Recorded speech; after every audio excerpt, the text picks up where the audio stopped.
on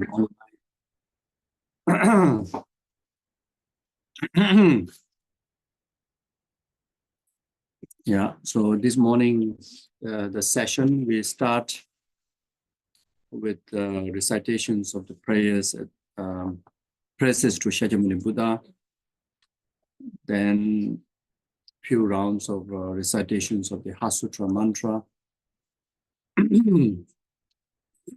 then refuge bodhicitta prayer for immeasurable prayer, then salutation to Shakyamuni Buddha, and salutation to lineage gurus.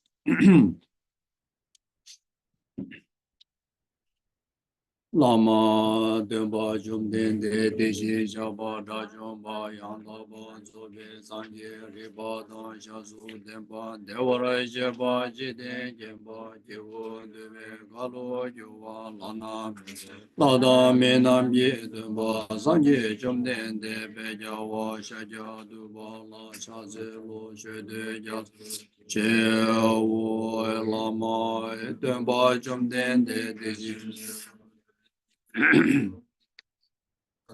Reba da jazo demba devra jeba jide jeba jiwo deve galo jiwa lana meba lada minam je demba sangi chumden de beja chaja deba la jaze lo jede jazo che o lama demba chumden de deji jaba rajomba ya Reba da jazo demba dewa sheba jiden jemba jiwa deve galo juwa lana meba lada minam ji demba sanji jumden de beja shaja deba la jaza lo jede je wo ya kanze kanyi zobo jeda ze sa je na gomba demba Mane ji de na je zo de ze je ba je la sha nam da gu nga je do zo sa wa ye je ja zo se ge le bo da ba je de zo na la nye wa go bo je nye ze la cha zo lo zen zo de ba de me Zezo dawa jala chai zalo tira jena seba suma je nyame junzi jala chai.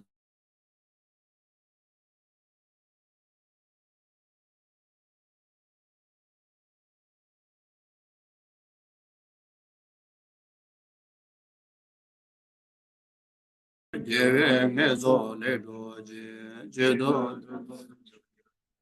Shinju jala jai zalo dena dwe lamya de laba dala rabdu ne shinje daba yende Kende laya jai zalo zanje jala jai zalo jebe jala jai Kende jala jai zalo zula dadu goja jai chanza veba damje Shindu gunje danye je lede baye Chedun de beja zalo diba jiya meja je jewa benzo doba Ranye septe yonzo do dene sanje denba ye kama rabri marme da yuma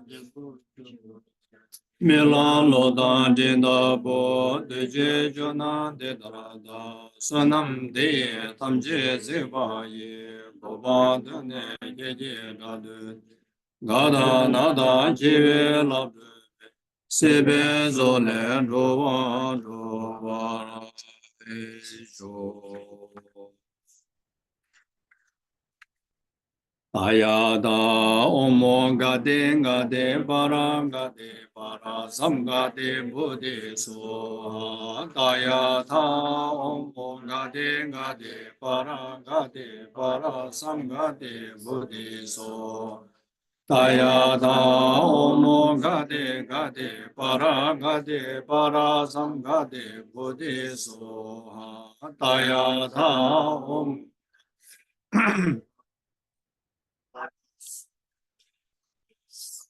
Daya da omo gade gade para sam gade bodhi soha daya da omo gade gade para sam gade bodhi soha daya da omo gade para sam gade bodhi soha daya tha om gade gade para samgade bodhi soha daya tha om gade gade para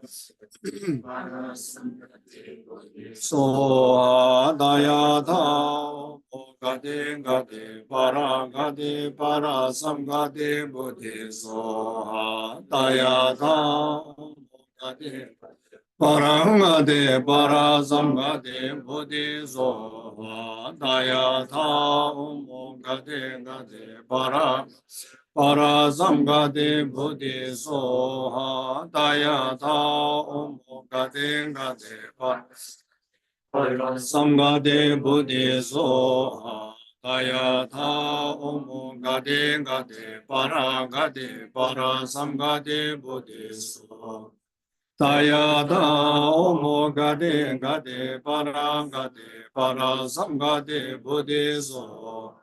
Taya da omo gade para samgade buddhiso.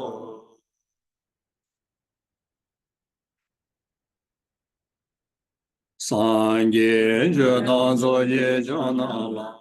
Janju badu dani jasu je. Daji je je je be sanam.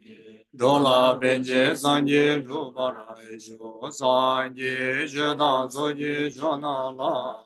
Janju badu dani jasu je. Daji je je je be sanam je. Dola benje sangye. Ruparai jo zai nye shedang zo ye shana la janju badu dani jasu chi. Yebe so nama ye dola benje sanje ruparai jo. Semje tamje dewa dan dewe ju dan dembra ju je. Semje tamje dunga dan dunga je ju dan dan. Semje tamje dunga mebe dewa dan me dawa ju je. Semje tamje nyeri cha dan nye dan dawe dan nyo la dembra Semje damje dewa dan dewe ju dan dem. Semje damje dunga dan dunga je ju dan dawa ju je. Semje damje dunga mebe dewa dan mi dawa ju je. Semje damje ni dan dawe dan nyo la nebra ju ro je. Semje damje dewa dan dewe ju dan dembra ju je. Semje damje dunga dan dunga je ju dan dawa. Semje damje dunga mebe dewa dan mi dawa ju je. Semje damje ni re je. Nidan dawe danyo la ne parai yuru je. Tangi zene zone dawa damje bambe jire dambe june duen zebe godam de la cha ze lo. Toni nije zondo jube lama zeje zeje kanji de jube chana be mo de zen jazo. Sowan de zo da ju jin je lo.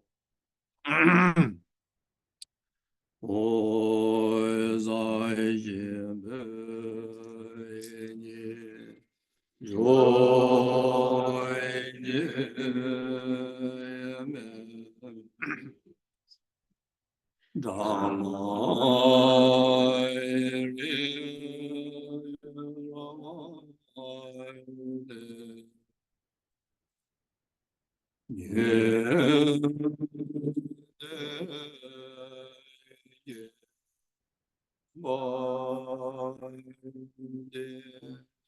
Sai nhé do mê đề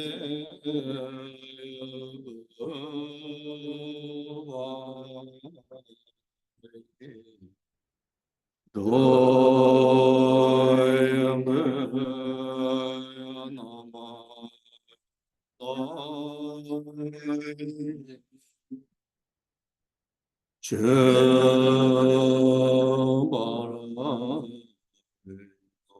Ye dhamma guru rana me dhamma kamni ya daya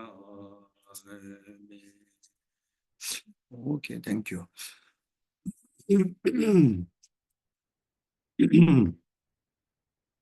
Yeah, so I will continue from the Para Sadhana.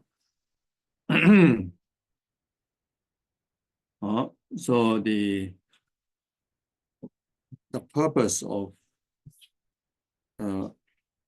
doing the sadhana practice, like such as this Tara sadhana practice, ultimately, the aspiration, the motivation, and the dedication that expressed by the most courageous one, the most courageous, spiritual seekers or most courageous practitioners, like those of the Mahayanic, in particularly Mahayanic tantric practitioners, in order to actualize state of full enlightenment, or in order to actualize state of the Mother Tara for the benefit of numberless sentient beings, ultimate benefit, enlightenment. In order to achieve that, then I must actualize state of full enlightenment. That also not taking long time to achieve that, in the concern of the urgency that you see in rest of the sentient beings who are uh, who are completely tormented by general suffering of samsara and specific suffering of their individual realm. So therefore, with a heart of unbearable compassion, then you cannot delay your enlightenment to actualize all the skillful means to able to benefit accordingly with the mental dispositions of the others. I must achieve the enlightenment, right this very cushion, right this on this very cushion, right this very moment, or at least within this very lifetime. So that is the purpose why you are relating to Tara in any way, even just looking at her face. That is the purpose. The whole purpose of actualizing the statue is for that. And conducting day-to-day, even recitation of Tara mantra, remembering of Tara as your ultimate guru, and performing the sadhana is for that purpose. Within that ultimate purpose, then the purpose of the Mahayanic Sutrayana also fulfilled for you. If in case, due to distraction, due to limitations in one's own following the commitments of the practice, lacking of concentration, lacking of the purity in the practice of Tantra, there are a lot of areas that you need to keep, intact and according with the instruction, like such as even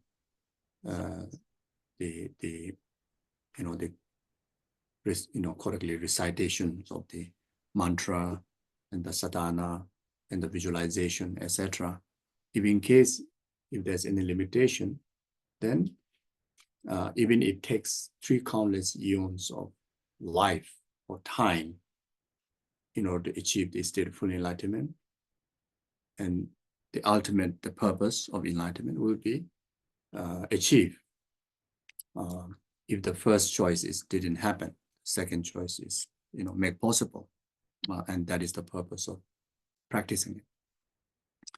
If in case, so within that benefit, then experiencing liberation, stages of liberation, freedom from 6 realms of cyclic existence, freedom from karma and delusion, also, receive the benefit. All the benefit that self, the what you call the self-liberation seekers, all those benefits are, comes in by the way, as long as we have this ultimate, the greatest purpose, then all these minor purposes are naturally get achieved. You don't have to go through the solitary realizers or hearers path to to achieve the nirvana peace, even by following the Mayanic path. When you reach to the Arya Bodhisattva's level, you achieve the benefit of all the liberations that which hearer and solitary realizers achieve.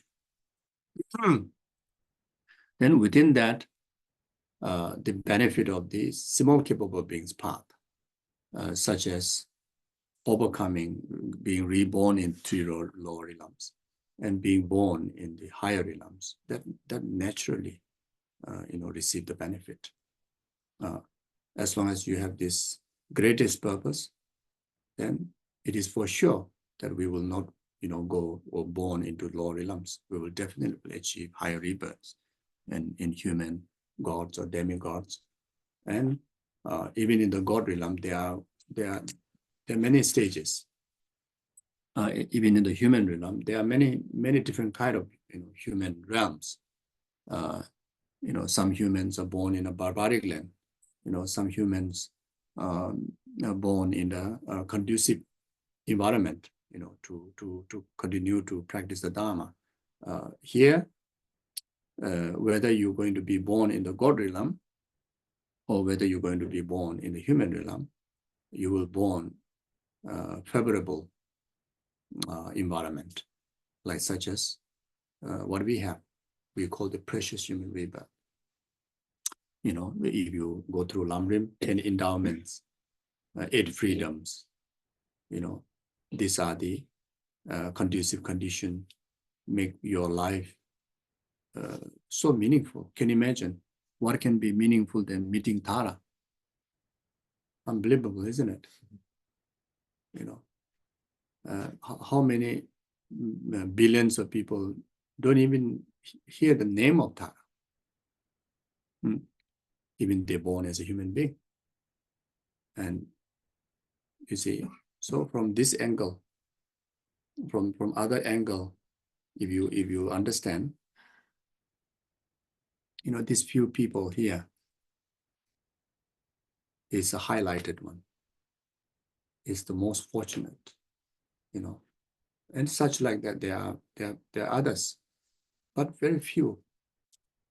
Comparing the numbers that who don't enjoy the benefit that you are enjoying, and that the greater number out there, not similar like you, is not because of greater merit in them. You are in the position of the greatest merit, you see. And in order to be close to Mother Tara, in order to be close to the Buddha and Buddha's teaching, required unbelievable amount of merit. And not everyone has that, and not everyone had that. You see, even in our lifetime, quite great amount of time, took to able to reach to this point. You see, it is very much delaying of time, also lacking of merit. But whatever it is, right, this very moment, you are the most fortunate one. Is the most fortunate one. The most beneficial ones are very rare. Blessings are very rare. Good things are very rare. You see, so we don't follow the numbers like a commercial war. You know, we don't regard more people buy than better quality. We don't do that.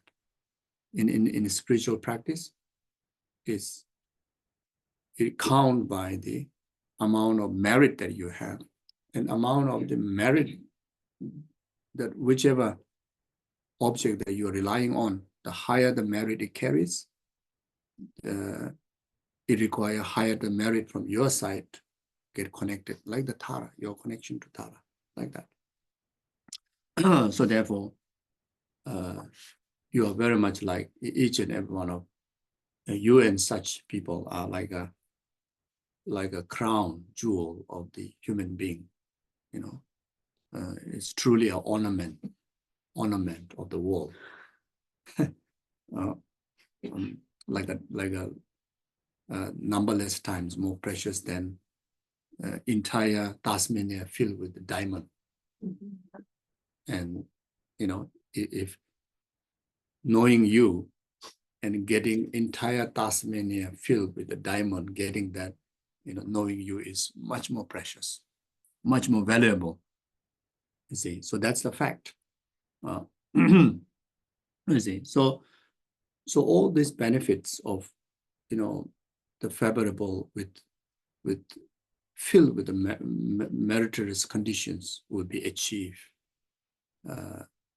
You know, will be caused because of you practice, you know, because of you practice the sadhana, because of you stay close to Mother Tara in any way, even just reciting mantra, or even you know, difficult time, remember her as your refuge.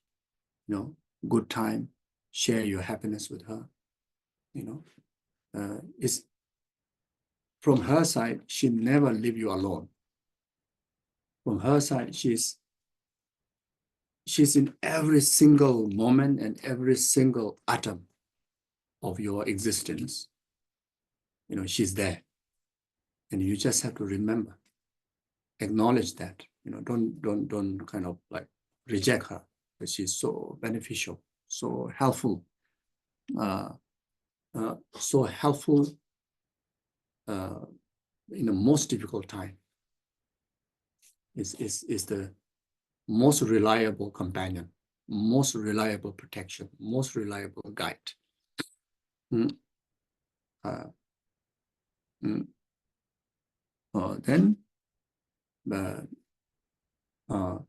Then of course, in a good time, if you remember her, you know, whatever goodness that you're experiencing, it multiplies.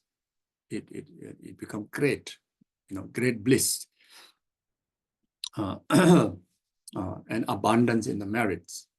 Even you're enjoying one delicious meal, you know, you think of her with making offerings to her. You know, she's there, you know, having the meal together. You know, your meal become nectar. It become medicine. You see, it will bless you. You know, even you don't have anybody accompanying to have the meal, you know, you have the best company. You see, so like that. So then, by the way, the benefit of, you know, achieving meaningful this very life, which is also within this small scope, the practice. You know, yesterday we went through briefly about Lamrim. As long as you have that ultimate purpose, ultimate reason to practice the Tara, then these very lives become so meaningful.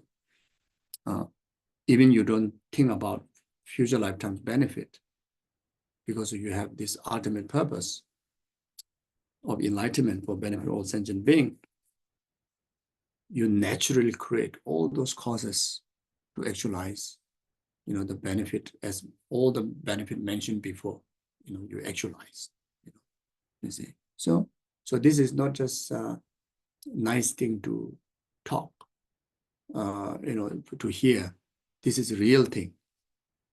You know, when you look into how karmas are created, how merits are created, how purifications happens in relation to, you know, the stages of the sadhana practices, meaning of the mantra, etc. Even, those impacts happen in real, not just in visualization, in real, in really happens, you see. So yeah, so just wanted to remind that, why you practice the Tara is for all these benefits, for your benefit, your temporary benefit, your ultimate benefit, others' temporary benefit, others' ultimate benefits. When you truly practice Tara, you become abundance. Abundance in material needs, abundance in happiness, abundance in friends, abundance in beautiful places. So basically, whatever you wish is there. Whatever you need is there. This abundance doesn't mean must grow your bank balance or your wherever you're working. The salary, suddenly increase. So it's not like that. Even you may let's say even just have $1, that is all the time enough. Enough because there's no area that you need to use $1. $1 is as equal as abundant as $1 billion. You see, there are some people, there are even big business people. They have a lot of money, but there are a lot of expenses. Never enough. Even all of our experience, isn't it? Sometimes there's like, your balance is quite big, but there's so much expenses come along the way. The more it comes, the more it goes like that. And the more you need, more not enough. But there are some time in our life, yeah, there's no income, nothing there. But there's no area to expand. Health is good, no need to spend for health. Then the rest of whatever is necessary, everything is good. No need to do renovation. Everything intact. So that's what it means. The abundance this is what it means. Happiness. There's some people, they're always surrounded by so many people all the time, but they're so disturbed. They feel so lonely. But there are so many people around them, but they feel lonely. They're lonely because of this person not understanding me, this person not supporting the way I do, the way I think, this person not praising me, or this person just said nasty thing to me, or this person not really looking at me the way I want her or him to look at me. But there's so many people and you feel so lonely. You feel so alone, lonely. Alone is okay, lonely. There's no good feeling lonely feeling, But there are some individuals, they stay alone, they feel everyone is there for you, like everyone is supporting you. You see, no question about the Buddhas are always there, but even the human beings, you feel, if you need friends, that there's abundance of friends out there. You need family, the families out there, but you're staying alone and you feel surrounded by everybody. You see.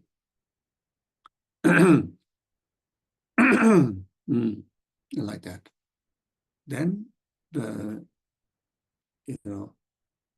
some individual, even they have everything, they're so depressed. Their money, no problem.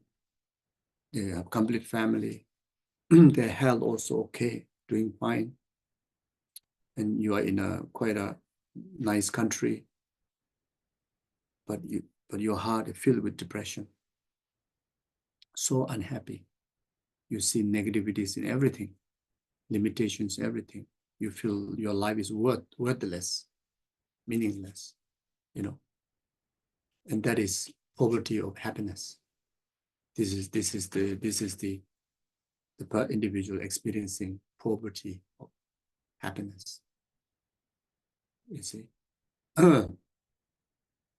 So when you practice, when you stay close to like Tara like that, your heart always filled with uplifting, positivities. Even something very bad goes on, happens, you say, oh, this lies in the impermanent nature. Of course, it's come like that, but maybe later will be better time. Maybe tomorrow will be better time. It's okay. Rather, I just, instead of focusing to this messiness, maybe I go and make a nice food, or maybe just give a call to one of your friends, or maybe just take a walk. Otherwise, even everything is good, you feel like your leg is just broken. Your limbs are all like not in use. There's no space for you to kind of feel I can move on. It's very much like end to your all the goodness. So when you practice like Mother Tara like that,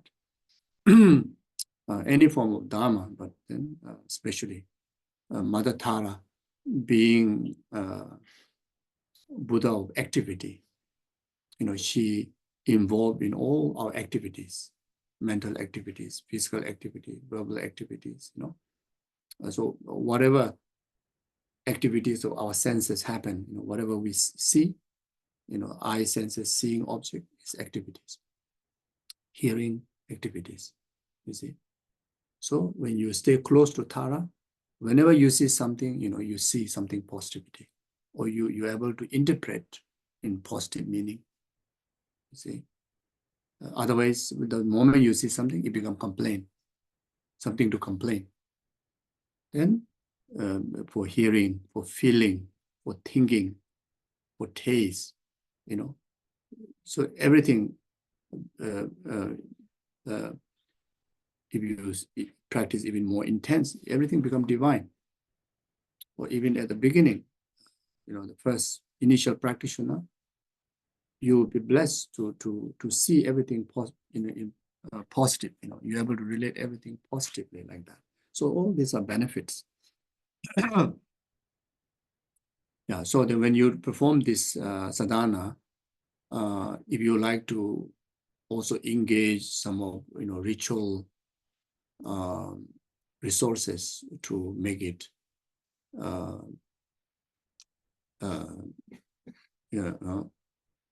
gathering even more conditions to accumulate more merit, then at home you can set up an altar. So you can, if you have a dedicated altar, good. If not, then just one table,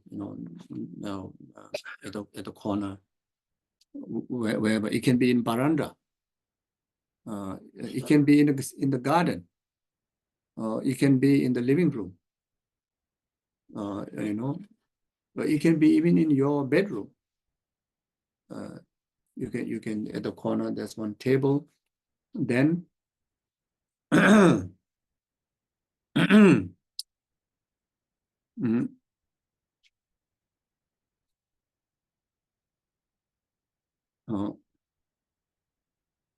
you can set up.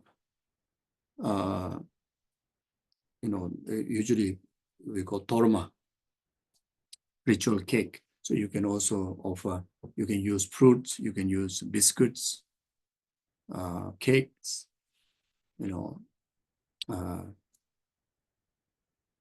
One.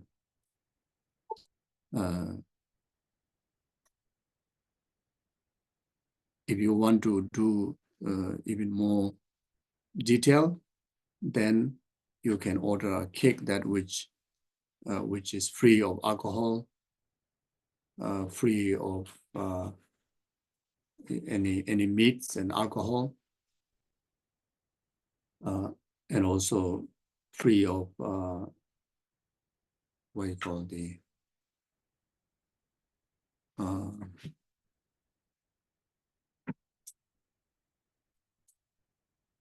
chemicals. Then even the color, if possible, then like white color. Okay. So some, if you know how to make torma, then we call the bultur. So you make out of flour, roasted flour, or you can use oat. This oatmeal can make a very nice torma. So oatmeal, either in a very hot water, you put the oatmeal, then use the spoon to make it dough. Then when slightly cool down, then you squeeze by hand. The torma comes very, very good shape, and the torma becomes very strong also. It won't easily crack. Otherwise, you use the traditional the zamba roasted flour. but whichever way you make, so you add 3 sweets, 3 whites, 3 sweets, honey, rock sugar, so actually brown sugar, then white sugar. So the 3 kind of sweets. Then 3 whites, you add a bit of yogurt, a bit of milk, a bit of butter. So 3 white, 3 sweets. Then if you have nectar pill or money pills, you can crush them, also can mix. Then if you have 6 medicinal herbs, then crush powder, the 5 jewels, you can also add them. But if you're going to eat the torma, in Himalayas, they after offer the torma to the deity, then as a blessing, they make torkam. The torma will make squeeze by hand like this.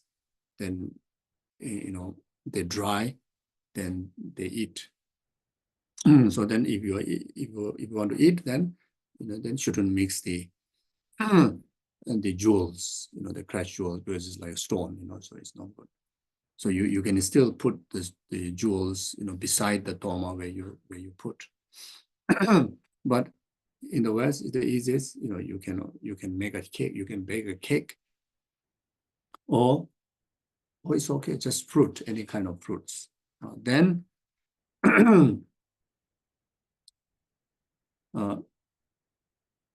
so there are a few different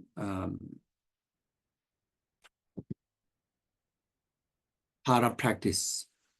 There's a 4 mandala offering Tara practice, Siddhamani Tara practice, then the action or the Kriya Tantra Tara practice. So just practicing this normal sadhana, not really doing the puja that what we did like yesterday. You can even just set 1 set would be fine, just 1 set. Later you can take picture like that, 1 set. Or you can set 4 sets. If you have initiation, then you should put either 2 or either 5. So if you have initiation of Tara and you're doing this sadhana practice, there you need to do self-generation. So you need to set up one self-generation offering. The rest, either the 8 sets of offering is offering for the front generation, or you have 4 sets of offering for the front generation and 1 set for self-generation. But even you don't have initiation, setting up all the 5 sets, wonderful. Just itself will create a merit for eventually, sooner or later to receive initiation, then able to practice the whole set of practices. So the 1 or the 4 offerings start from right of the Tara's hand, Tara's body. Tara is facing us like this, so start from here. The offerings are like water, flower, incense, light, perfume, fruit or food, and music. 8 offerings. But if you are using music, like Bajra, bell, Damaro, symbol by yourself, then when you set the offering, not necessarily you have to put the music offerings because you are offering from your side, you see. But then again, it would be plus if you also set on the altar. So you have 4 similar settings, either in the one stretch roll, like this, stretch roll, or you can set like this, you know. Then self-generation offering, only one. The self-generation offering start from your right. So now you are facing towards Tara like this, isn't it? So you set from the opposite direction, from your right. Again, the amount of the offering is the same. And especially if you are using, you know, again, for the it's similar like that. The offering of music, someone already taken initiation and always good to use by yourself. You can offer, but it's so beneficial to yourself to use them. You know, these are the Samaya implements. By using it, it has its own benefit to consecrate yourself, you know, yeah, to bless through the Samaya implements. Then for the 4 mandala offering, if you want to do the 4 mandala offering Tara Puja, then for Toma, you arrange 4. It's still Buldur, similar, you know, that one white color Toma, you arrange 4. Then you also arrange 4 mandala sets. So you arrange 4 Toma like this. You can arrange 2 mandala set here and 2 mandala set here, if you know, or you can arrange in front, doesn't matter. But for nice arrangement, 2 mandala here, 2 mandala here, 4 Tormas. The Torma actually, Buldur is one of the easiest to make. Very much. There's a section is like a it's like a like very much like the waist part of the Torma, which in fact wrapped with the like a skirt, but wrapped with lotus. You know, 4 set of lotus. You make the lotus, you attach it from the 4 corner. Then above that is very much like this, you know. It's very much, the Buldur is very much look like the prostration mudra like that. The waist part is like this, a bit sharper, then here a bit bigger, then go sharp straight like that. So Buldur, so anybody can make like that, like that, like that, as long as you're able to do that. Then for the lotus, you know, depends. If you're able to do the traditional way, it's wonderful. If not, otherwise, you know, just leave it like that also can. If you cannot make the lotus, there's one way is you pluck. You pinch like from the door, like this much door. Then you put one here, one here, one here, one here. So this symbolizes the lotus. You know, otherwise the lotus you have to make from here to here. You know, like that. You know, lotus petal shape like that. So, yeah, and 4 mandala offering also white.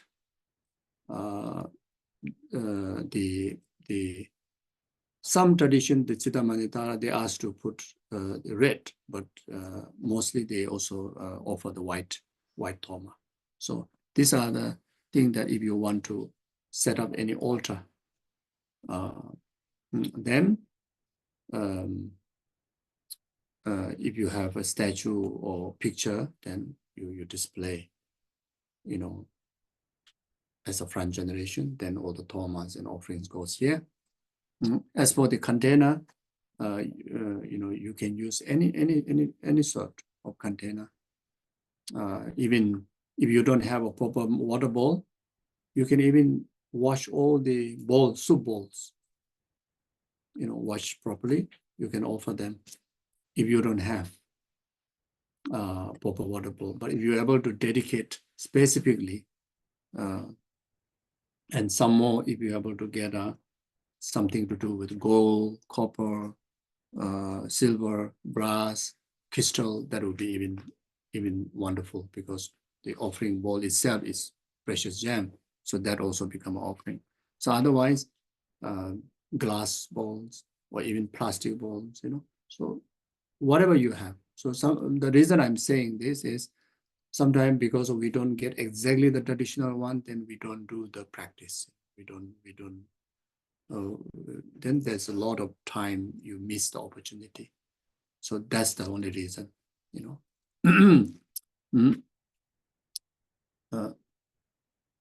So then if you're not ready to organize all this, don't worry.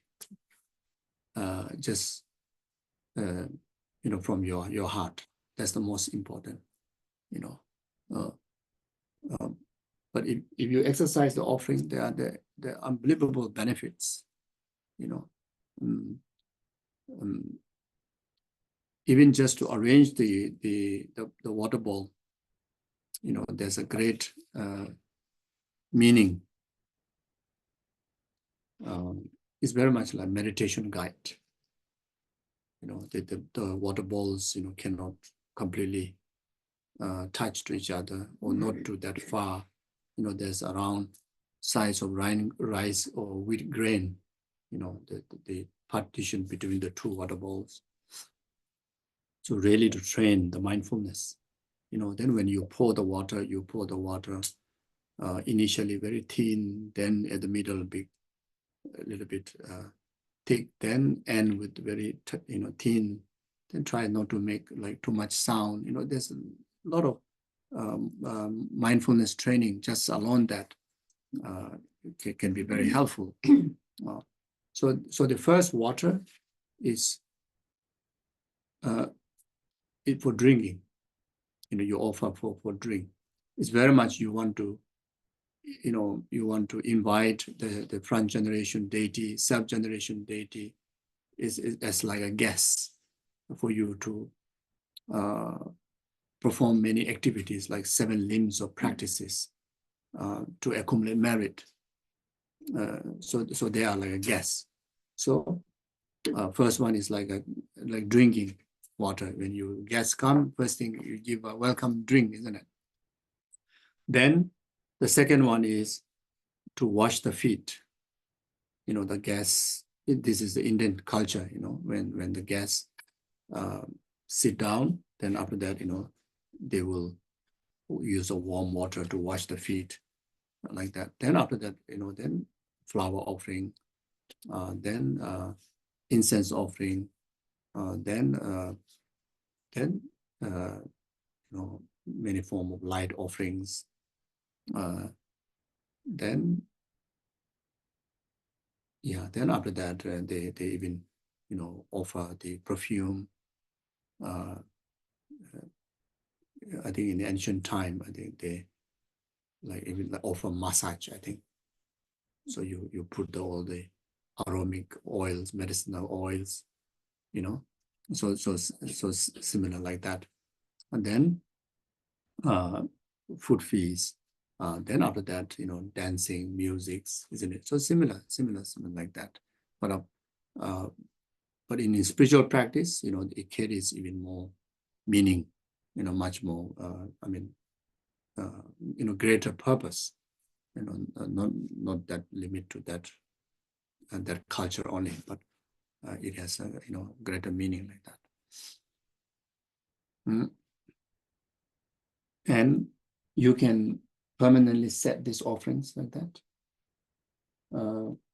You can use jewels, to fill, or you can use grain, rice, wheat, or any kind of grains, or you can use, precious stones that you can, precious sand that you collect, and then for music, you can put any sort of music that can make sound. It can be guitar, it can be conch shell. The conch shell usually commonly traditionally used because it has a symbolism of, uh,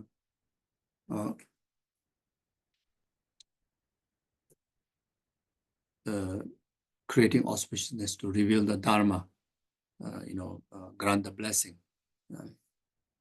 Then fruit, it was, best you offer the fresh fruit. And then perfume, you can just offer there one time, you can keep a whole year. Then nowadays lights, light is more about the brightness. So you can use electric lights, especially in Australia, to use a fire candle is quite dangerous.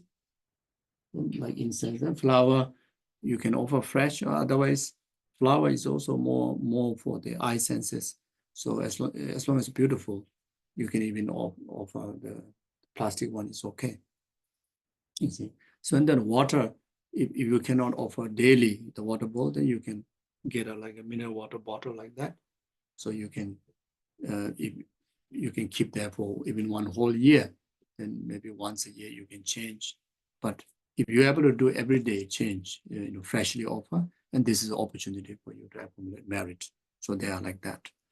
Then as far as concerned, the implement, minimum Vajra and bell, if you, basically all the Tara pujas, there's a usage of Damaru, Vajra, bell, and such as this senior symbol like this. But this one, okay, not necessarily put aside. Damaru, Vajra, bell. And Damaru also, some individual, they're not so familiar with it. You can put aside, but then at least Vajra and bell. And it's very nice to have Vajra and bell. It's one of the most useful ritual implement. And also one of the key Samaya, sub-Samaya implement, the Vajra as a method, bell as a wisdom, once you receive tantric initiation, you even at least keep even a picture, never to be separated from you, and many, they put on the mala, the small Vajra and bell as a tantric Samaya, and some they also carry the physical, the real big one like that. So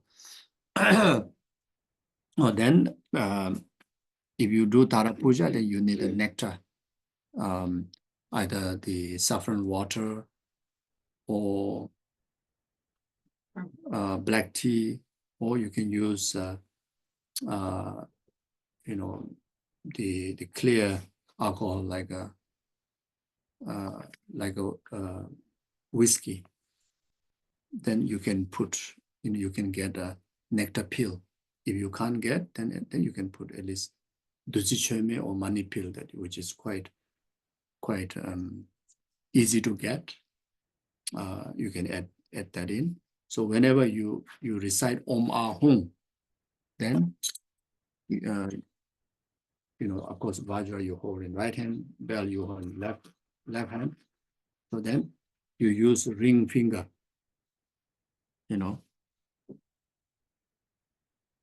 So not necessarily even have to dip, even just touch at the tip here. So then Om Ahum. So when you do, you don't do like that. If you are using to dispel hindrances, then you do like this. But when you make offering, you take like this and do like this. Om Ahum. You say Om Ahum, or Om Benza. There's also the Om Benza Ami. Om Benza Ami de Kundali Hanana Humpe.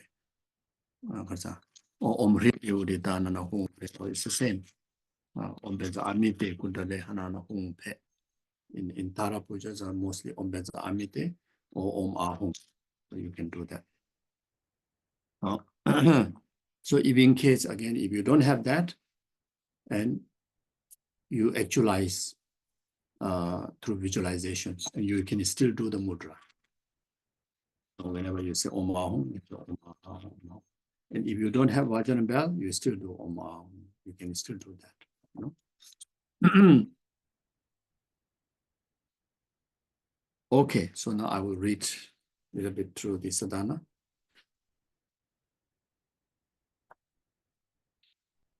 Geshe, is it the actual practice? Is that Yes. what we're looking at? Yes. Thank you. It's on page 7, the visualization.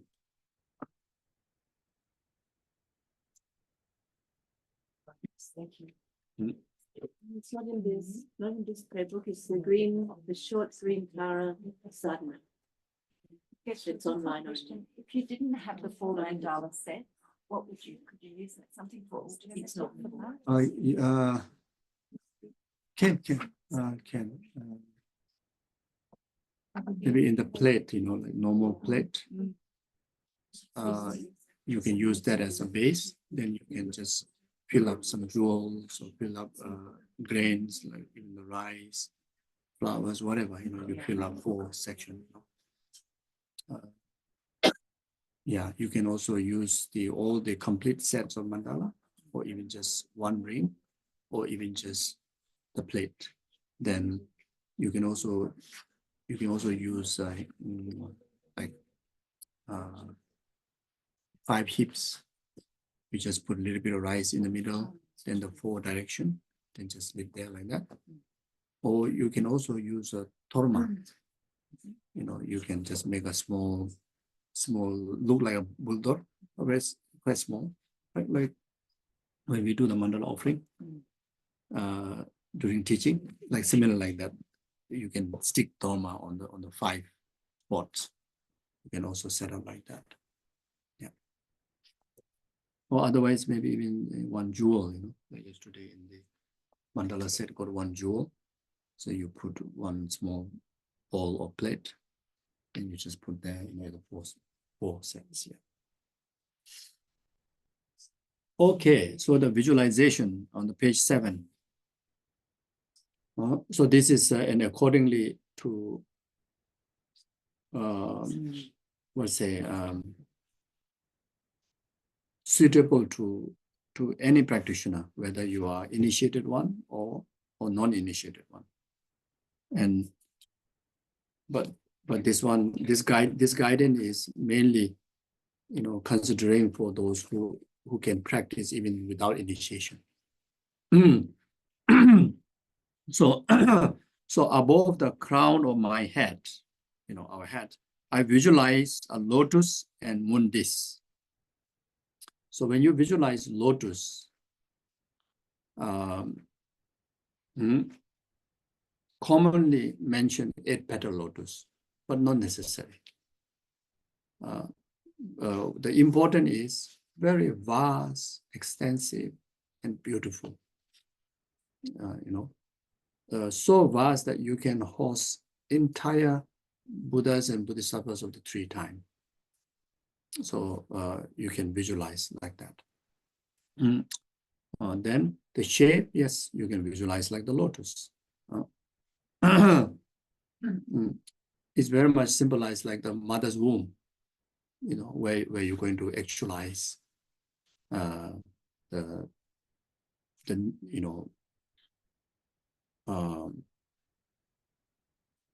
the either do the front generation, you know, to actualize Tara, you know, going to bring newborn of Tara, object of your merit.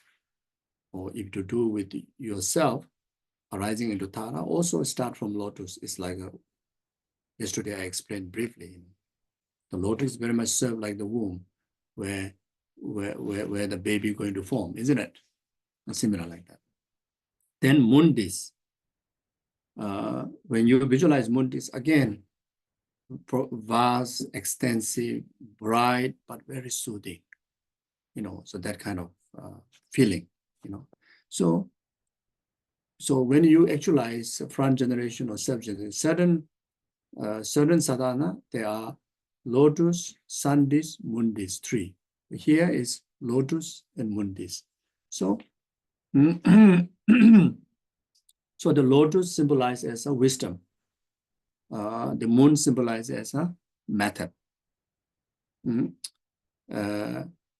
If there is a tree, sun and moon, then the lotus still symbolizes a wisdom, moon still symbolizes a method, then unity, the unifications. So there can be varieties of explanation, but you can understand like that also. But here, lotus and moon, wisdom and method. Upon this is the great treasury of compassion, who is Aryatara, mother, who is also mother of all sentient beings. So mother of whole enlightened beings. Sorry, mother of all enlightened beings. So Tara is the all the enlightened beings are born out of Buddha's three times Buddha's activity, which is the mother, which is the Tara, who is oneness with my kind root guru. So now here, this Tara is your root guru.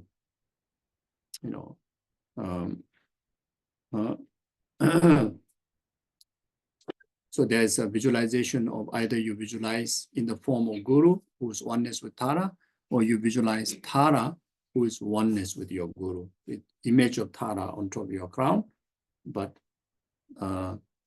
who is one nature with your guru. Or you visualize that Tara in a guru's image, or who is oneness with the Tara. And it is up to us, whichever way you feel comfortable. And commonly,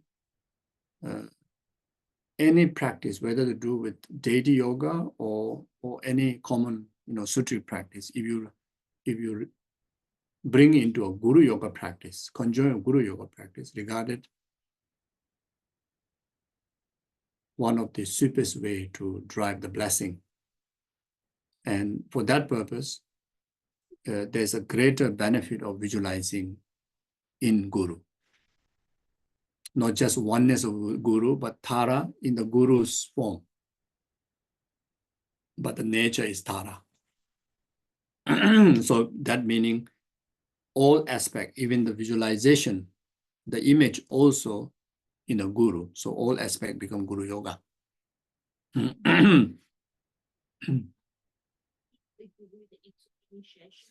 The guru, yes, if you have initiation of Tara, then the guru you visualize is the initiating guru. Or other initiating guru, that is root for this initiation. You can have many root guru.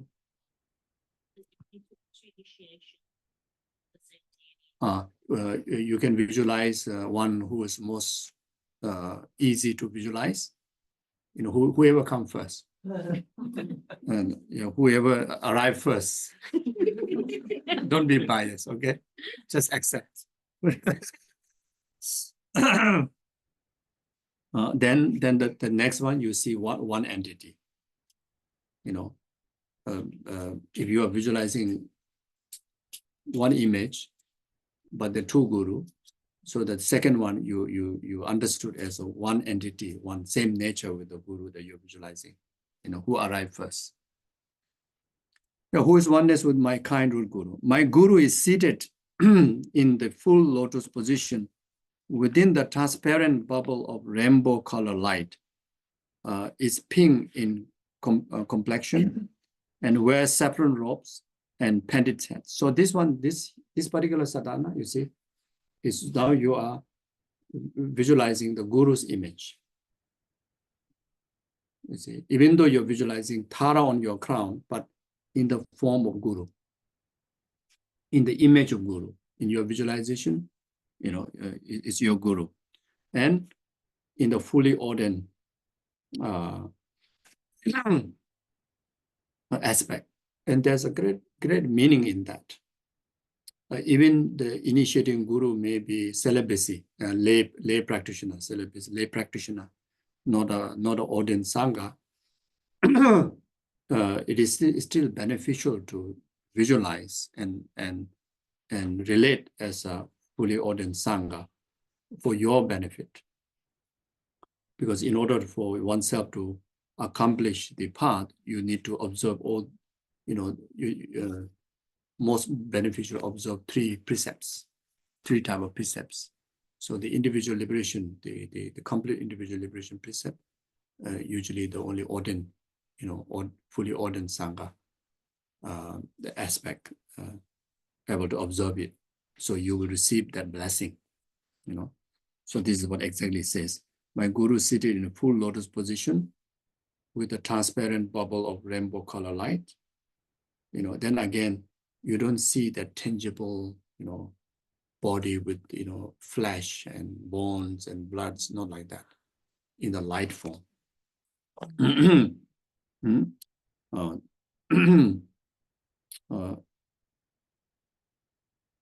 Bubble rainbow color light, it's pink complexion.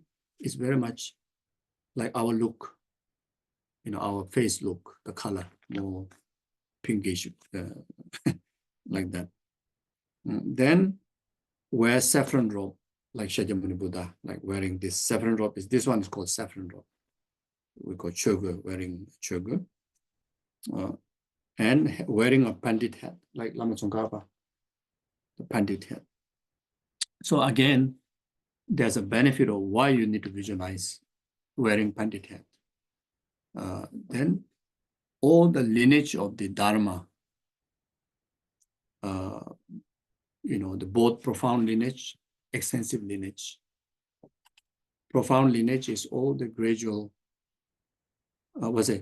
profound lineage is the lineage, the teaching of emptiness, wisdom. Extensive lineage is the extensive ground and path, which came from the Panditas, Pandit. Profound lineage, the lineage derived from Nagarjuna. Extensive lineage derived from Asanga, you see, and they are Panditas. And this hat, what Lama Tsongkhapa wearing, is called Pandit hat. It symbolizes honoring of the Pandits, the lineage of the Pandits, you see. So when you visualize like that, that who is a Tara, who is your guru, who is the object of your merit, and the benefit of receiving the lineage blessing of the profound Dharma and the extensive Dharma.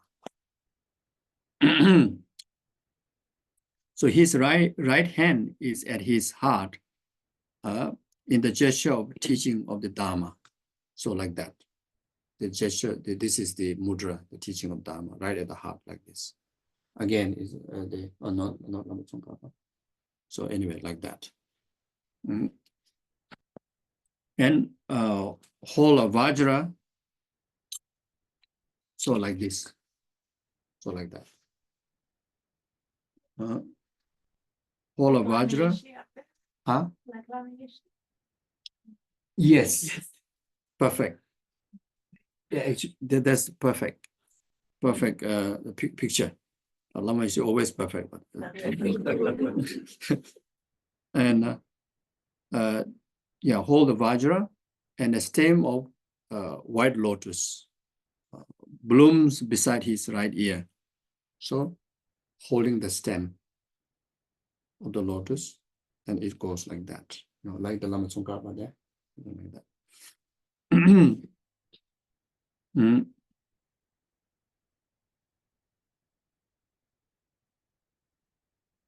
His left hand rests on his hip. So you're holding. So usually when you hold the bell, you hold like this. So the tip, the first finger touch on the top, then the middle one touch, at the middle here, and you don't really touch the rest of the finger to the bell. If you touch the sound, so when you hold like this. You don't hold like that. You hold like this.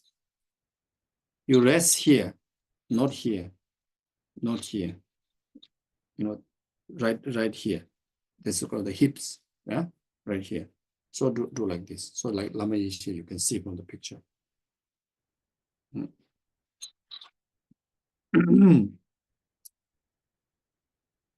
It holds a bell and the stem of another white lotus and blooms beside his left ear. You see, so holding the lotus, you know, the symbolism of that.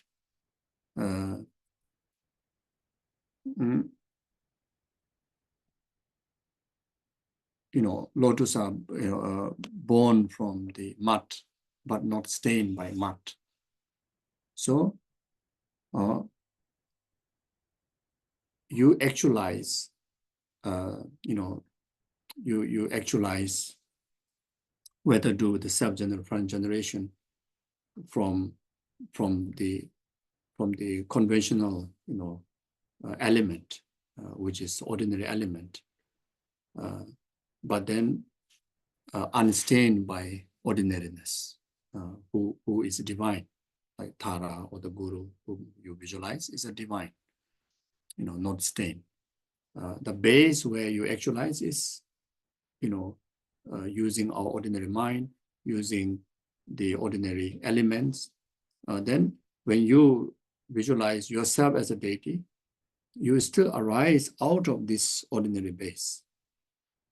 You know, if there's no ordinary, if there's no ordinary person where you can able to bring complete purification of that, and by the purifications of ordinariness, you're able to bring about the divine one.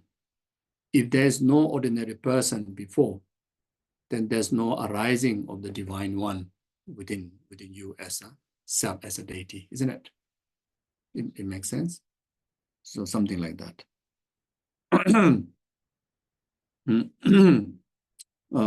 Another meaning is that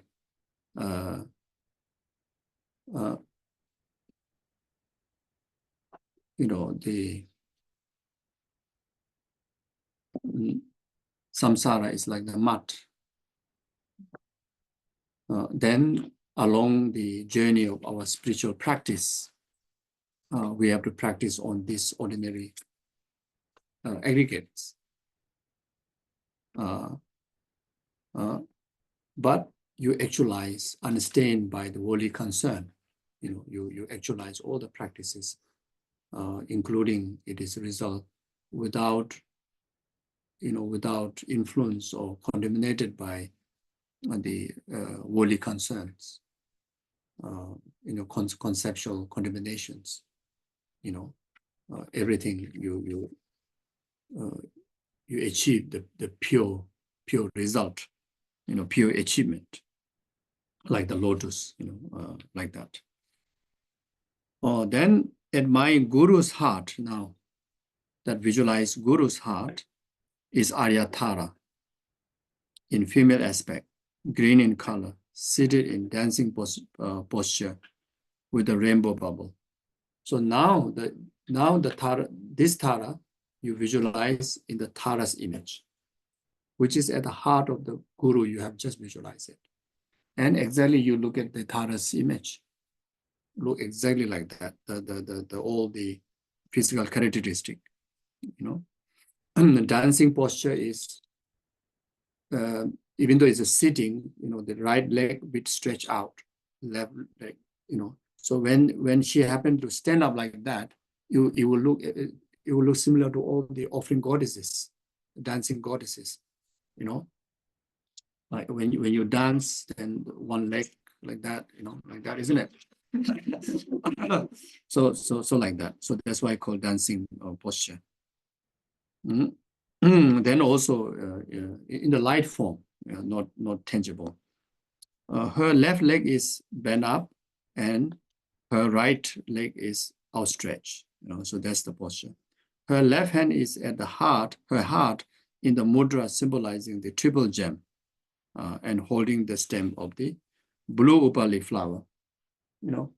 So it's like this. Yeah, you see like that? So raising up this 3 finger is symbolism of Buddha Dhamma Sangha, triple gem. This is a mudra of triple gem.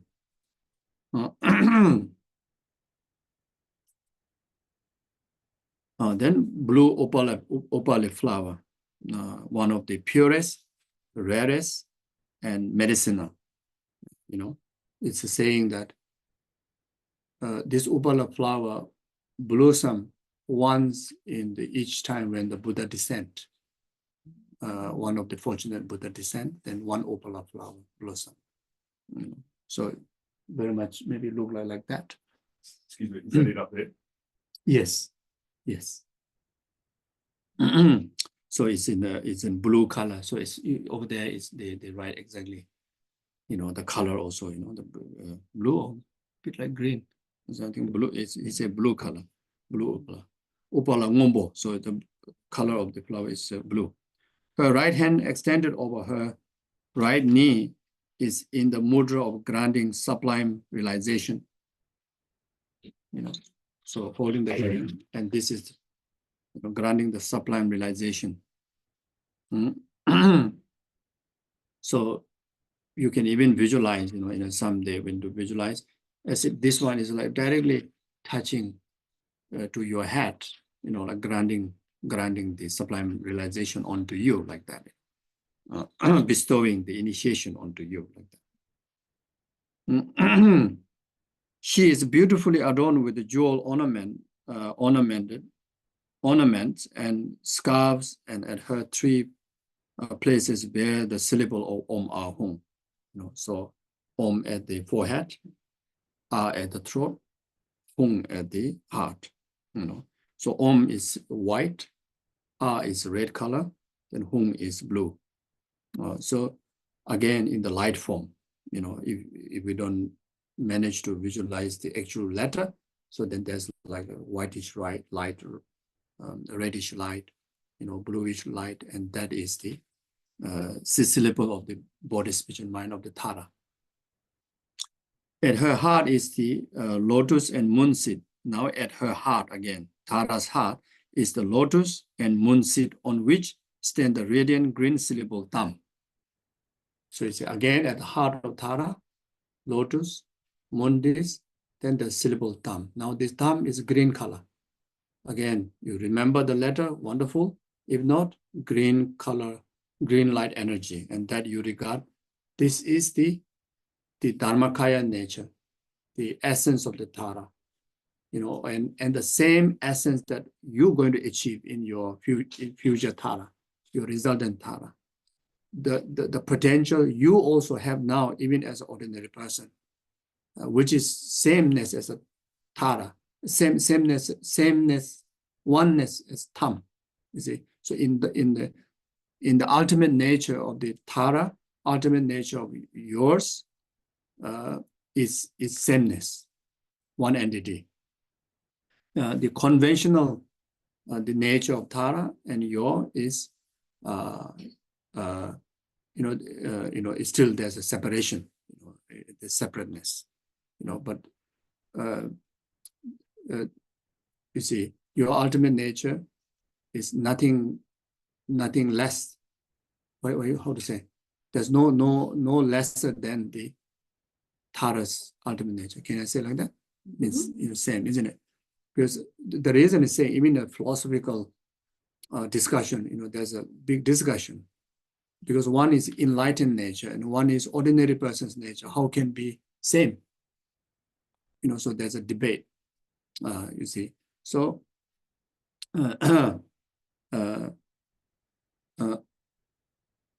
there's no false being oneness in its ultimate nature, because when you achieve the resultant Tara within you, there's nothing more to achieve than which you already have. That's why it's a sameness. But Conventional nature, there's a separation, differences. The conventional nature, there's a lot to purify. There's an impurity there. By purifying the impurity, then you achieve the pure resultant, Tara's form body. That's different. You see.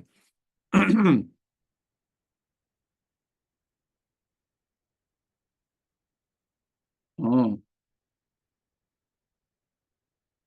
Then rays of green light radiate in the direction from the thumb and invoke all the enlightened beings of the 10 directions. So from that syllable thumb, emanate light to the 10 directions. What is the job of emanating that light? Is to hook, to draw all the abilities, blessings, qualities from the rest of the Buddhas and Bodhisattvas and the deities of the 10 directions, to bring into that thumb. Then from there, then you can get the whole of the blessing onto you. Invoke the enlightened beings of the 10 directions. Then they are all absorbed into Aryatara and become one. So all those light, absorb into Aryatara in your heart and become inseparable. The Tara there, which adorn with all the qualities of the rest of the other Buddhas, the rest of the other deities. Then now a heartfelt aspiration you express, prayers that you express from depth of your heart. After you actualize that front generation, which these are all called front generation. These are all called the object where you're going to accumulate merit. You understand? Just on that, when you were talking about, we have the ordinary person, so discussed, and then you have the enlightened person, the enlightened. I was just wondering, because I've been thinking about, is it when you let go of that, like maybe it's on the way to it, on the way to that enlightenment, where you suddenly start to stop, the grasping becomes less and less, and when you become the Buddha, of course, when you just have there's no grasping. Mm-hmm. So it's like that. Yeah. That impurity I don't know, will there be flashes of those emotions that come up, but there's just no grasping of it, or because it's just empty, it's like I'm not even. But anyway, it's for future time. But just a thought that arose. Yeah. In order to purify the conventional self, in order to achieve the conventional, the form bodies of the Buddha, form bodies of the Tara, yes, the way to do that is by losing the grasping, by purifying all the grasping. When we talk about purifying all the grasping, you have to purify all the way up to the substantial grasping, inherent grasping. Then before that, you need to purify the dualistic conceptual hallucinations or conceptual mind. You need to purify permanent grasping to your aggregates. Anything in relation to your aggregates. The grasping has an element of permanent attachment, an inherent attachment, substantial attachment, independent attachment. Then all these different grasping manifest into in the form of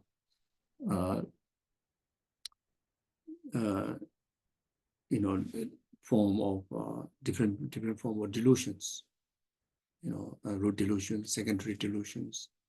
There are many different forms of delusions until to the innate ignorant you have to purify. You see, then when you overcome the innate ignorant, including the potential from our system, by gradually kind of purifying the graspings, as you also said, then you achieve the form body. As far as concerned with the ultimate nature, there's nothing need to improve. By the impact of the purifying the conventional nature bring about awakening of the ultimate nature. Ultimate nature in itself, there's nothing to purify. It's always pure. That's why it's sameness with the Tara's ultimate nature.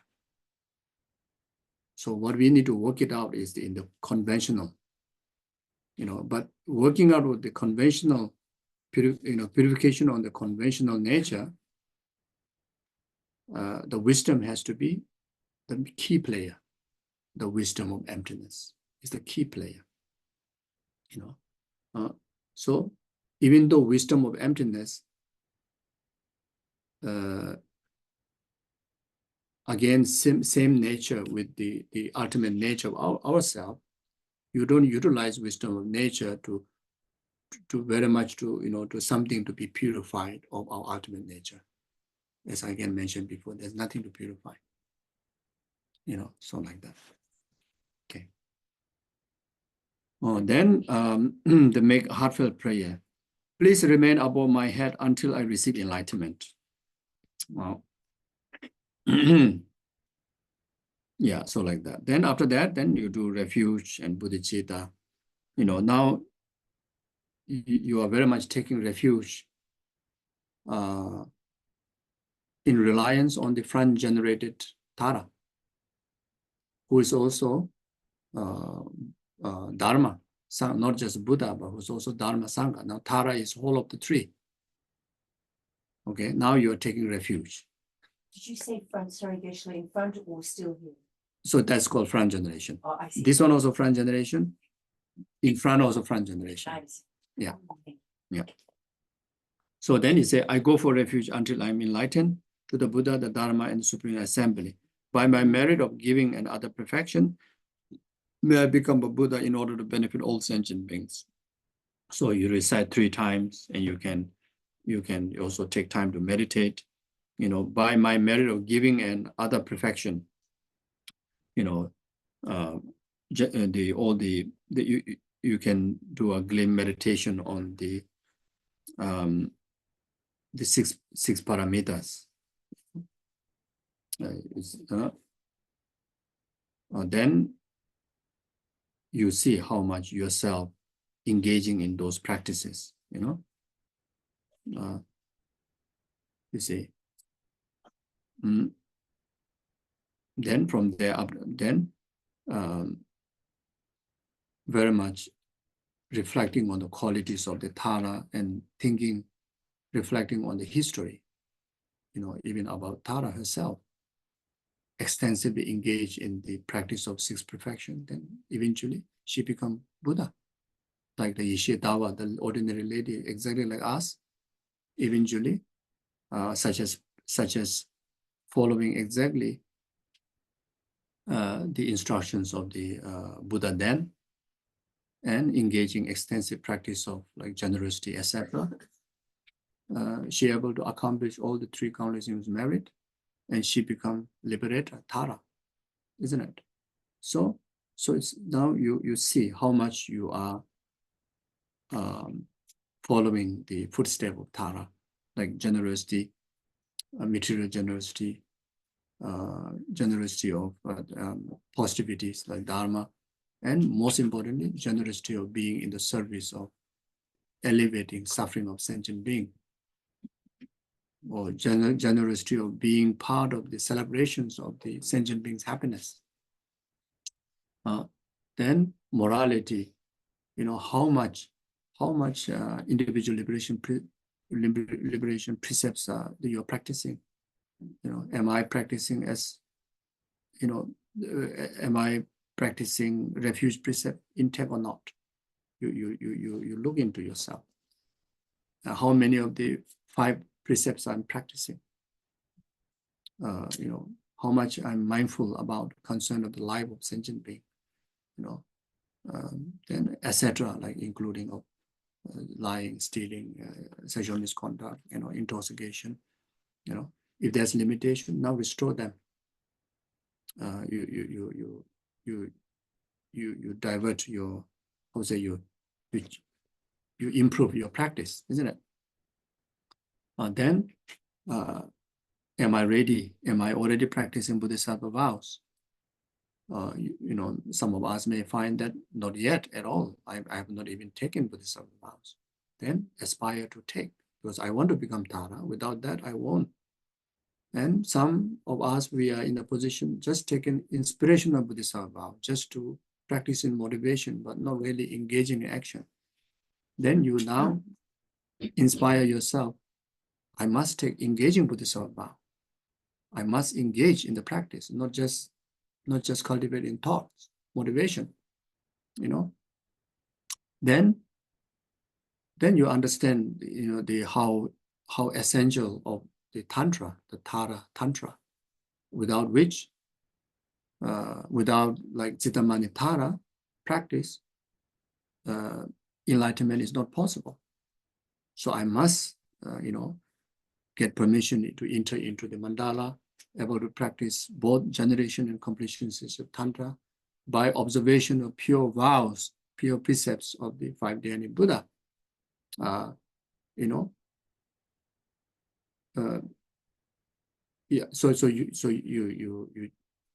you take opportunity to have a glance of observation about yourself, where you are and where to improve. You take note and pursue. Then patience is how high degree of patience, practicing patience.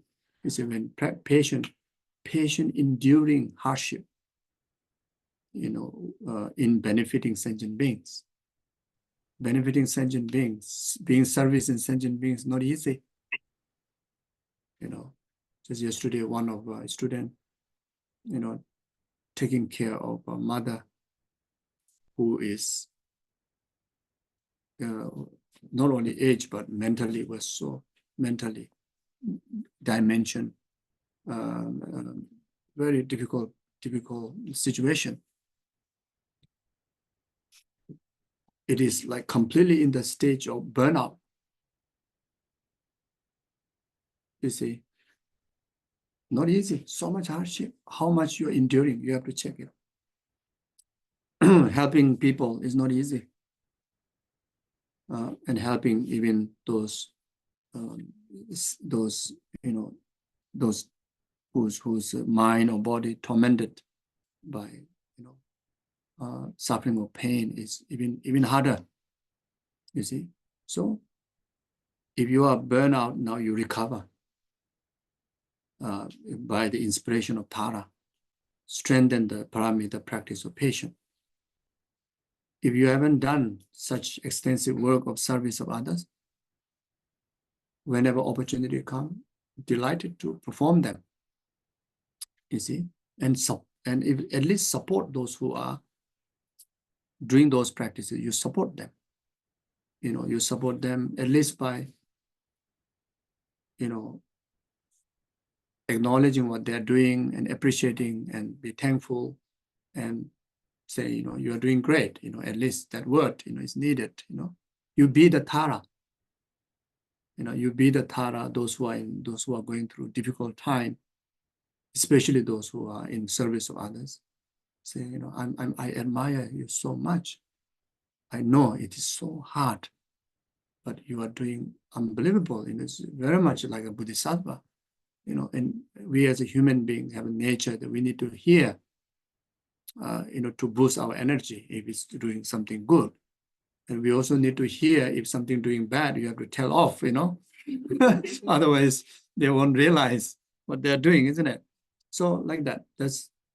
Then to practice Dharma, so much hardship. You see, when you practice Dharma, what do you call?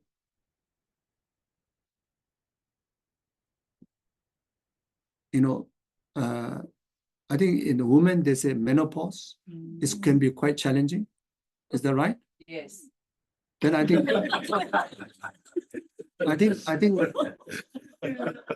men also. I think I'm going through a menopause.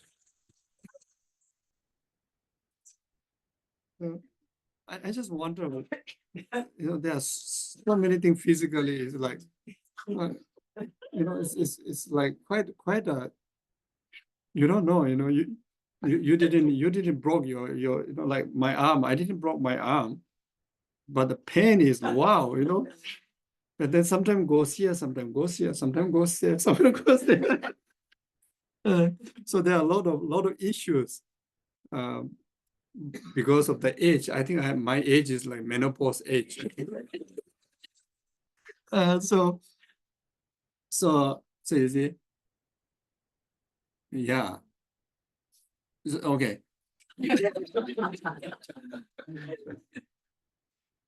So what I mean is that such like a menopause kind of thing, when you first discover Dharma, when you first enter into the spiritual environment, there you will experience one menopause, the clashes of the energy, because, before you practice the Dharma, and now you are into a completely different energy zone.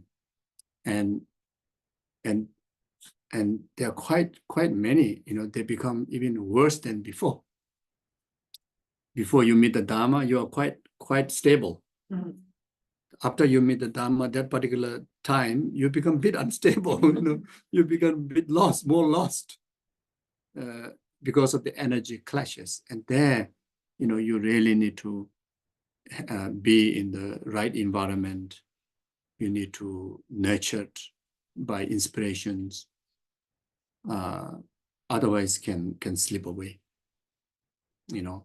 and that slipping away can be very dangerous. You will slip away quite a long time.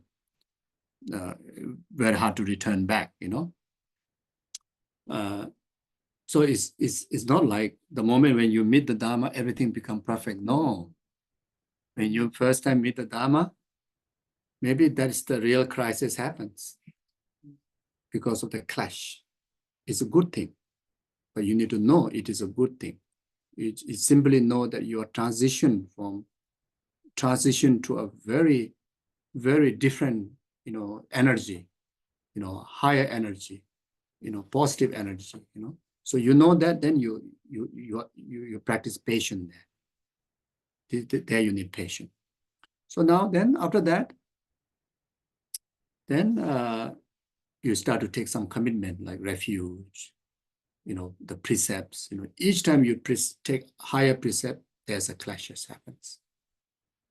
Then from this refuge, lay vow, then after that you start to get into more intense Bodhisattva vow, Bodhisattva precept, there will be huge clashes.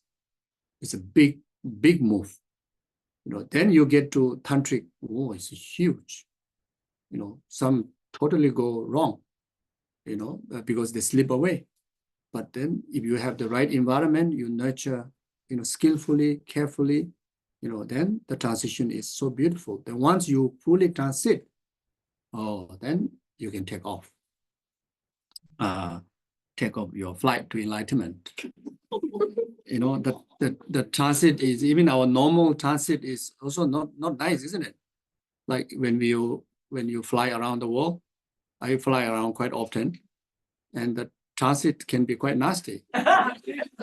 Sometimes you miss the flight, sometimes you need to sleep at the airport 24 hours, and some airport not even have a food, and sometimes no money, no food, you miss the flight, or you just need to wait, or luggage loss. Exactly, in our spiritual journey happen, there's so many things happens. So there you need patience.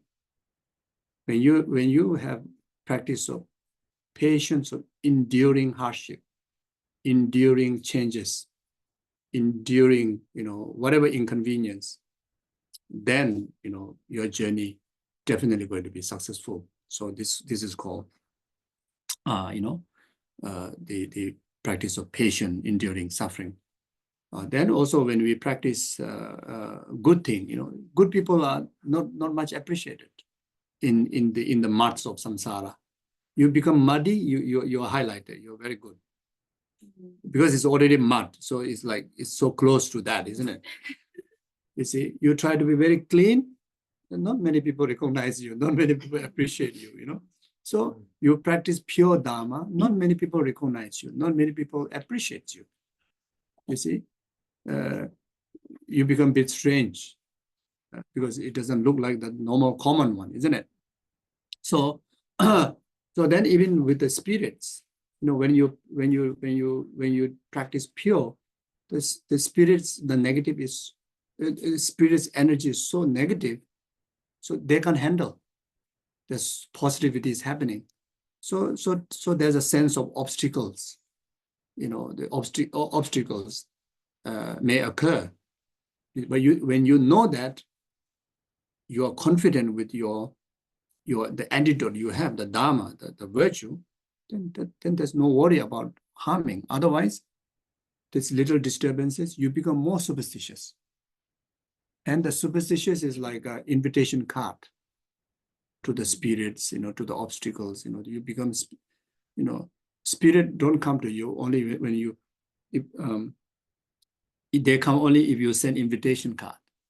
So the invitation card is superstitious, you see. So instead of being superstitious, rather you have a full conviction in the refuge of the Buddha Dharma Sangha or refuge of the Tara, then nothing can harm. You see, even you see some disturbances, this is just from far, just how to say, not the real harm. It's just a bit of, how to say, side effect. I don't know. Not the harm is not reached to you, just kind of from far. There's the little impact. You see. So with the refuge, you can overcome, you know, all those harms. You see. Then patience of gathering virtue. You see.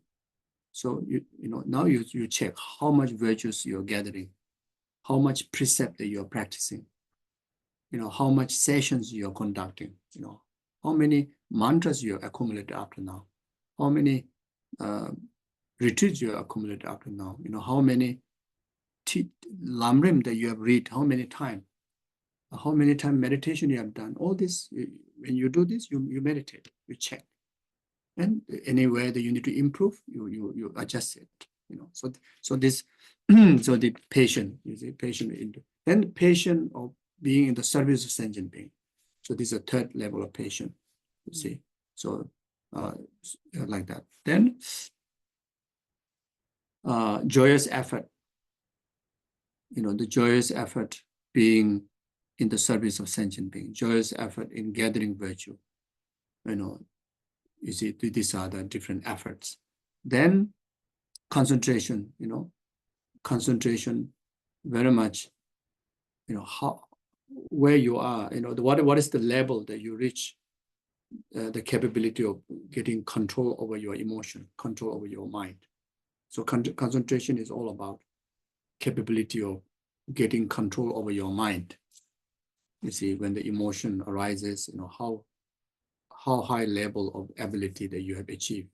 If it's still very weak, you strengthen through the practice of mindfulness, through the practice of shamatha, you try to develop them.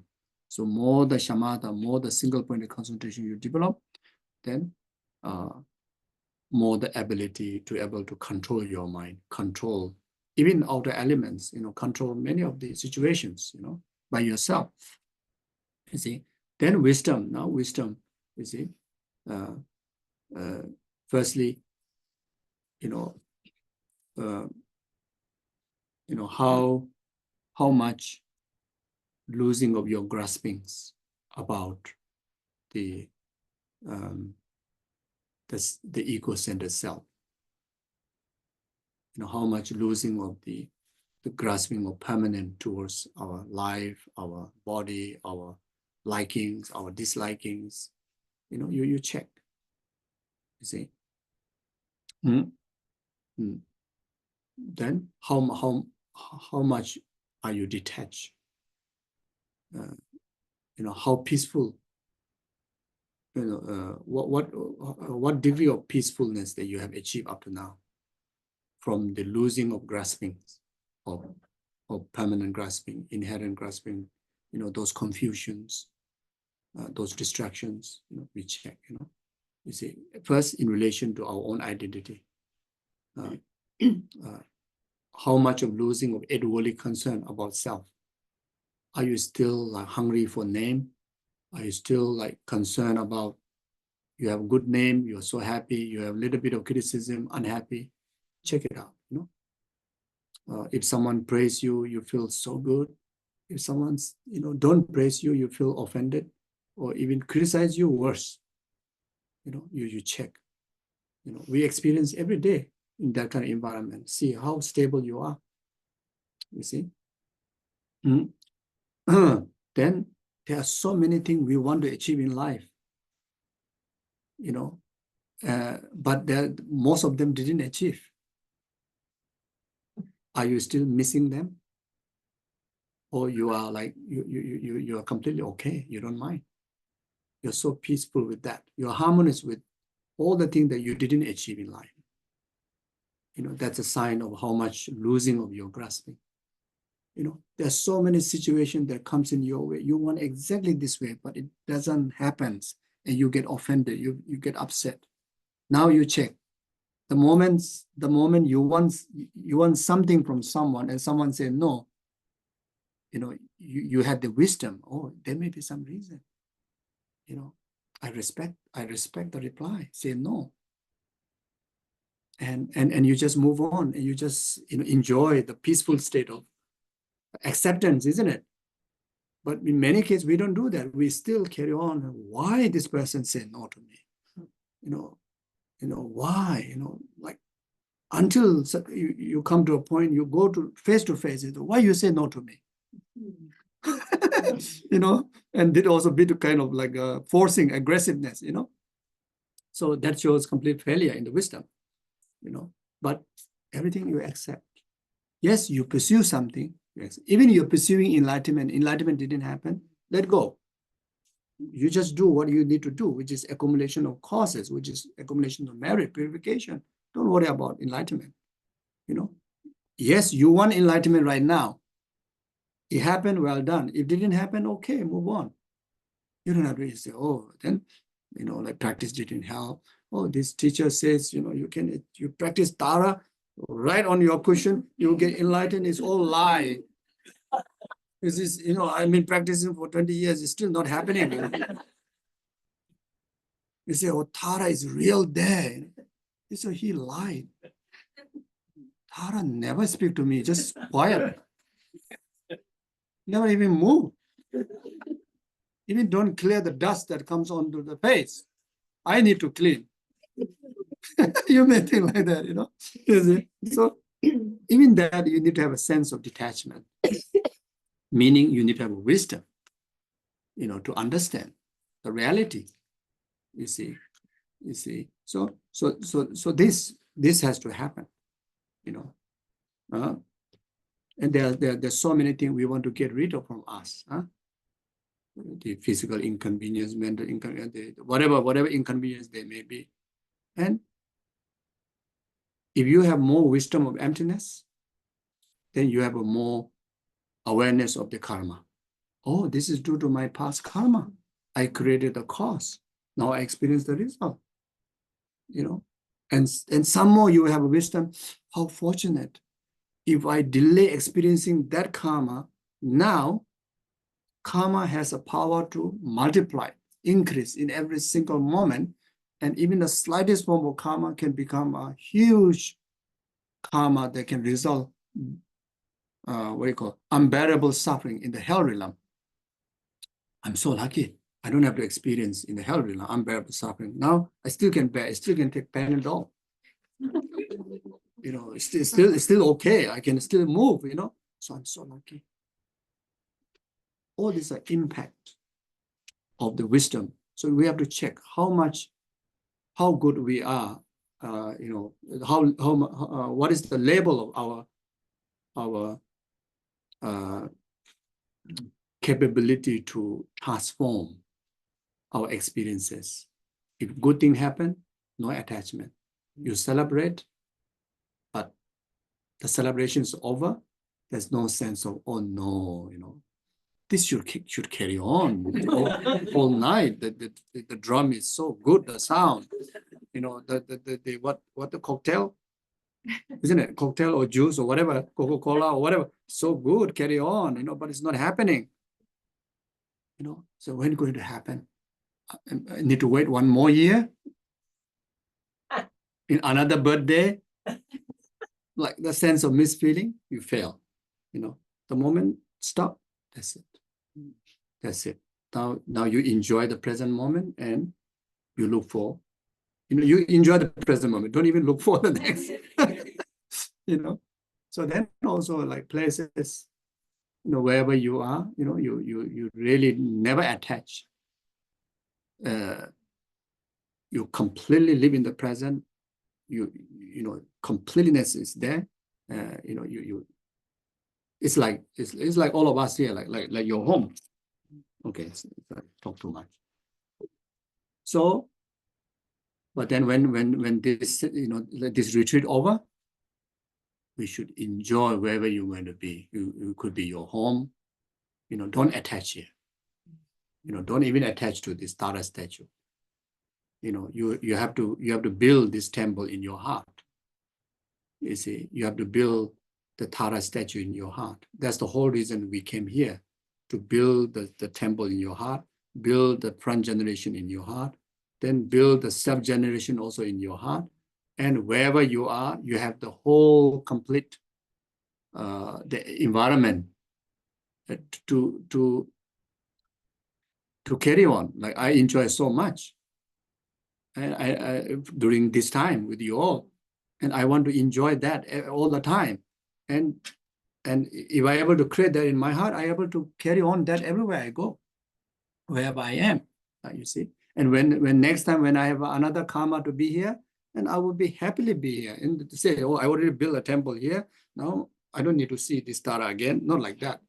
It comes, come. It doesn't come, it's okay. You see. So it brings so much, you see. There's a saying, emptiness is the peace. Emptiness is the bliss. So emptiness is the bliss. This ultimate bliss. And we can enjoy right now, even just with the little knowledge, little practice, we can enjoy right now. You see? So emptiness is the liberation. We talk so much about liberation. Liberation is not something that we need to wait to enjoy a long time later. We must enjoy right from now, that small stages, So deeper that you practice, the greater the liberation you enjoy, So like that. So you see, so yeah, by my merit of giving and other perfection, so these meditations can be done, you see. Or may I become Buddha in order to benefit all sentient beings. Then after that is a 7-limb practice. With my body, speech, and mind, I devotedly prostrate. I offer all offerings, both real and imagined, all sins and offenses. Okay, I think I better stop here because this is very important. The 7 limbs of practice is very important. Then otherwise, rest of it, just follow the text and visualize accordingly. It's good. So we go for lunch. Thank you. Thank you, Geshe. Thank you.